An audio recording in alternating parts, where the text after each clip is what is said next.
in this video we are going to study about expenses outstanding. अब outstanding का मतलब क्या होता है? आउट मतलब क्या होता है? बाहर। और स्टैंडिंग मतलब क्या होता है? खड़े हैं।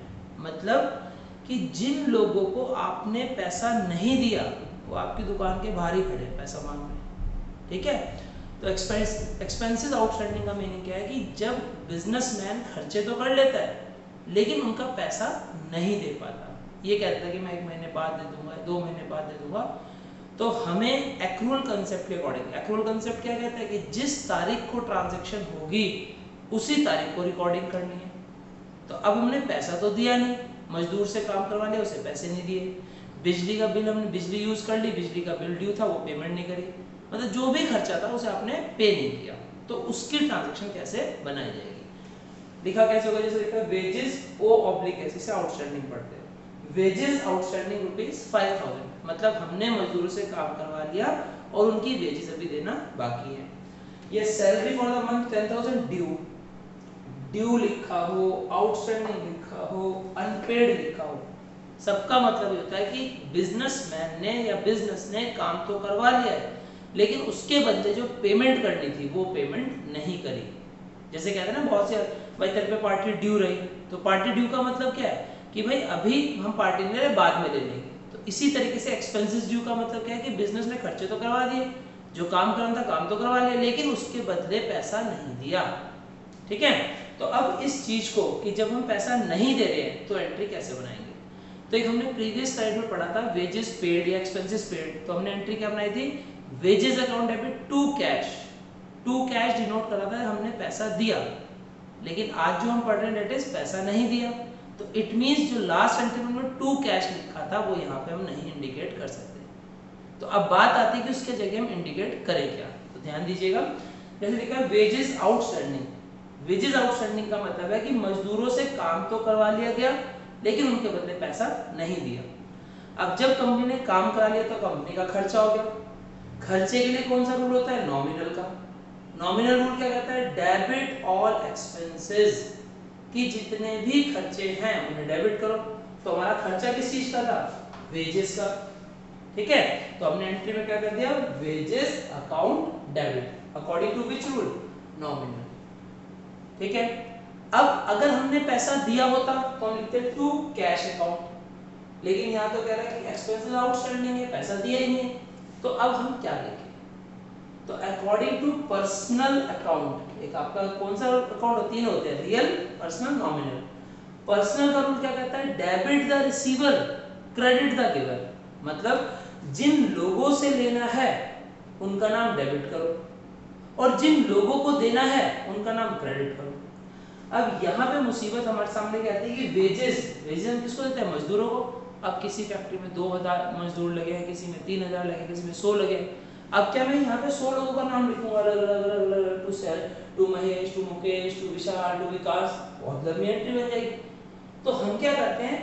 पर्सन में आपको बताया गया था कि जब हम पर्सनल अकाउंट आपको बताया गया था तो पर्सन के अंदर 3 तरह के पर्सन होते हैं, नेचुरल, आर्टिफिशियल, रिप्रेजेंटेटिव। रिप्रेजेंट मतलब जो एक लोगों के समूह को रिप्रेजेंट करता है। लोगों के समूह मतलब जैसे मान लो 15-20 लोग हैं तो उन 15-20 लोगों का अलग अलग नाम लिखने के बजाय कोई एक नाम दे दो। फॉर एग्जांपल जैसे सपोज दैट आपके प्रिंसिपल ने आपकी क्लास को बुलाना है, तो क्या वो इंडिविजुअल सबके नाम लेते कहते कोई class 11th commerce come down, तो 11th कॉमर्स जो बोला वो 50 बच्चों के समूह को क्या कर रहा है? इंडिकेट कर रहा है। तो 11th कॉमर्स यहाँ पे क्या हो गया? रिप्रेजेंटेटिव अकाउंट, जो आप सभी बच्चों को रिप्रेजेंट करेगा। इन द सेम मैनर यहाँ पे हम वेजेस का एक रिप्रेजेंटेटिव अकाउंट बनाएंगे। वेजेस मतलब मजदूरों के नाम के अलग अलग नाम ना लिख के एक नाम लिखेंगे। तो बड़ा सिंपल सा काम है, जो नाम आपने ऊपर लिखा है वही नाम नीचे लिखेंगे और उसके आगे बस लगा देंगे टू ओ ऑब्लिक एस। तो ये बन गया टू आउटस्टैंडिंग वेजेस। ये आउटस्टैंडिंग वेजेस एक पर्सनल रिप्रेजेंटेटिव अकाउंट है। ये उनको, ये नाम किसको रिप्रेजेंट कर रहा है? उन सभी मजदूरों को जिन जिनको हमने पैसा देना है। तो एंट्री क्या बन गई? वेजेस अकाउंट डेबिट, खर्चा हो गया, खर्चे को डेबिट कर दिया। To outstanding wages, outstanding wages लिखने का मतलब इन लोगों के नाम का कंपनी के ऊपर कर्जा चढ़ गया।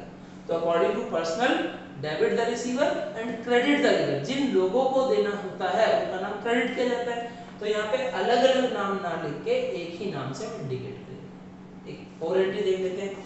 सपोज आपकी सेकंड एंट्री है salary for the month 10,000 due, कि कंपनी ने अभी सैलरी नहीं दी, वर्कर से काम ले लिया, पूरा महीना काम हो चुका है लेकिन सैलरी नहीं दी।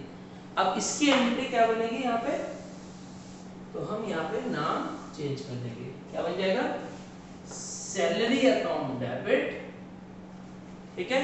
और जो नाम ऊपर लिखा है वही सेम नाम आपने यहाँ पे भी लिख देना, जिससे कंफ्यूजन क्रिएट ना हो। बस उसके आगे आउटस्टैंडिंग वर्ड जोड़ देंगे, टू आउटस्टैंडिंग सैलरी, क्लियर है।